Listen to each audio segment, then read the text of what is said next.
it is Saturday morning, and on Tuesday we fly out for our Mexico trip, so it's time to pack. But we don't just get to pack for Mexico, we get to pack for the follow-up trip to Kansas. We're doing Kansas for a week for business, so it's going to be interesting. It's going to make for a little bit of a challenge to pack for a month in Mexico, and then we'll be flying back on a Saturday, staying at an airport hotel there near SeaTac Saturday night. Our son is going to meet us with our bags so that we can swap our bags, and then we'll fly out on Sunday for a week. So that's the life of a digital nomad, I guess. So anyways, we'll see how that goes. We'll see if I maybe should have put a little bit more forethought into planning that. We got this. Getting there? Yeah, I'm just documenting what I'm putting in my bag for this trip to Mexico, so the next time I can just make it that much quicker. That's actually a really good idea. I just don't have to think about it anymore. We travel so much that it's just time to make a list. So I packed, and then I repacked. Cut out all the stuff that I really don't think I need. But yeah, we are set. Ready to rock and roll? Ish. Ish. It's all good. Do you hear it raining outside? It's raining again, so yeah. So for dinner tonight we are doing venison with roasted vegetables. You're welcome. Actually, is this yours? This is my dough. Oh, okay. Yeah, so my venison. Thank you. You're welcome. You're welcome. Jim's updating the drone, and I am making venison and roasted vegetables. So, yeah. Yeah. We've got roasted Brussels sprouts, sweet potatoes, a medley of little baby potatoes, and some nice venison backstrap. All right, so here we go. Finished product, not plated yet. Roasted veggies to go with. Oh, hey. And the big reveal. So this is so not the prettiest plated thing I've ever made, but it's gonna taste good. I'm looking forward to it. Good. He's on salt, but other than that. Did you taste it already? Okay. And as promised, it's way better than it looks. It's so good. Tomorrow we fly out for our long-term trip to Mexico. So that means tomorrow we are moving the RV, which means that we're re-winterizing, excuse me, re-winterizing it and all that. But today we're gonna head in for some coffee and Wi-Fi and that. Upload one last video and Jim will get some work done. And meanwhile our laundry's at the laundromat.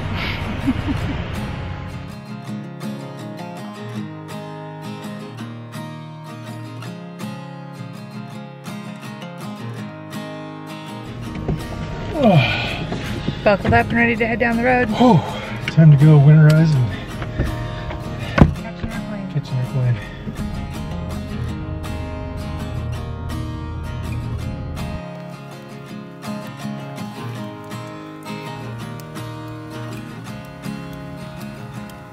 I wouldn't call this potable water.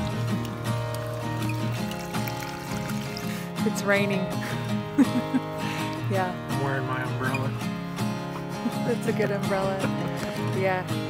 Camper's locked up. We're ready to get on out of here. So off to the airport after you change your clothes. Yes.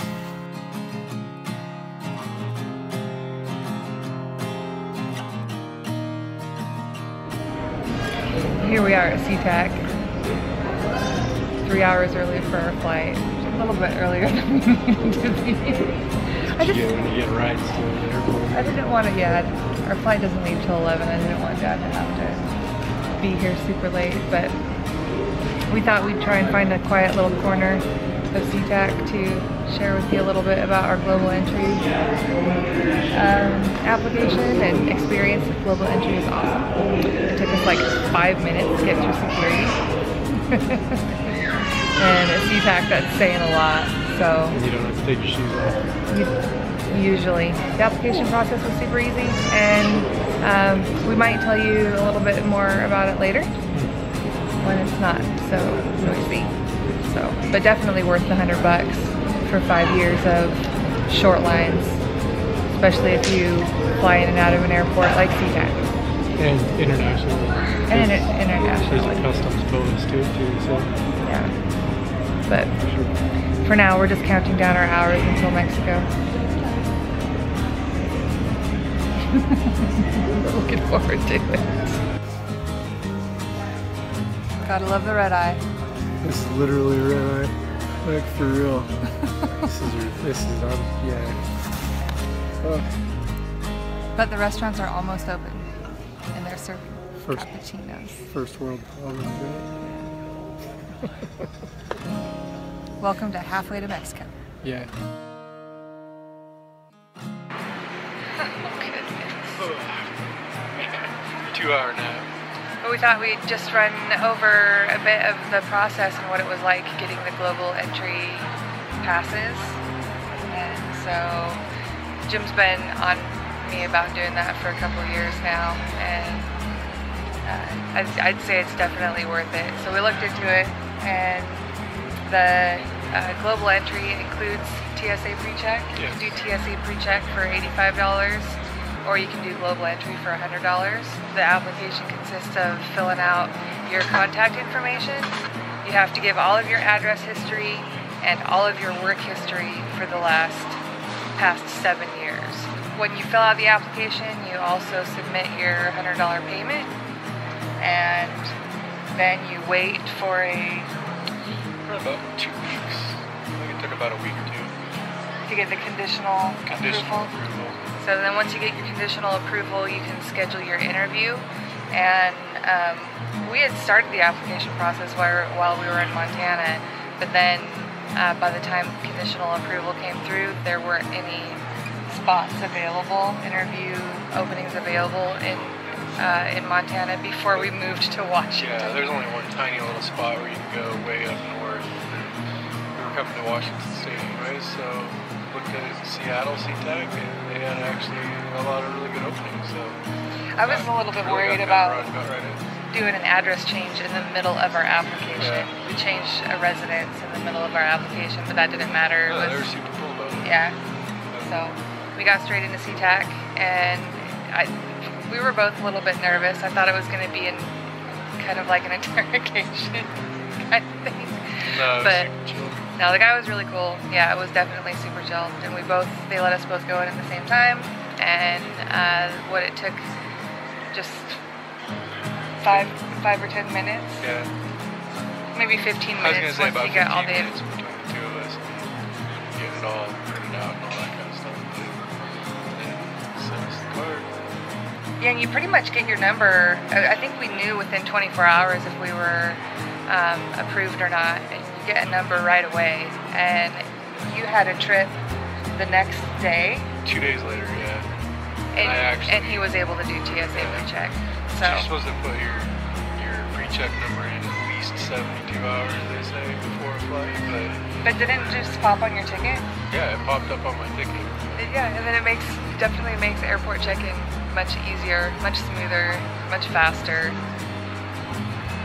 But I've still had to take off my boots and my belt. You always have to take something off. It doesn't matter. I didn't have to completely unpack my bag this time. So You're just a problem child. I don't know. I look like a terrorist.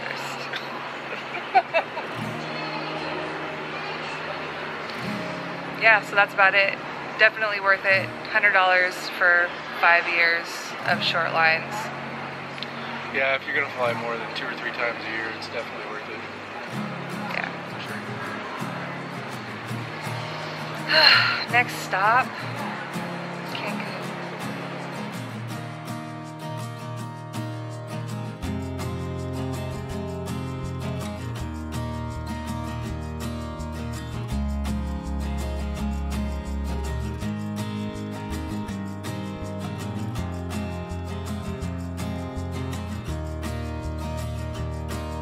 Okay, I found our car. Oh, found our car? He's over there. Hold on. I'll Guy in the kind of coral colored shirt over there on his phone.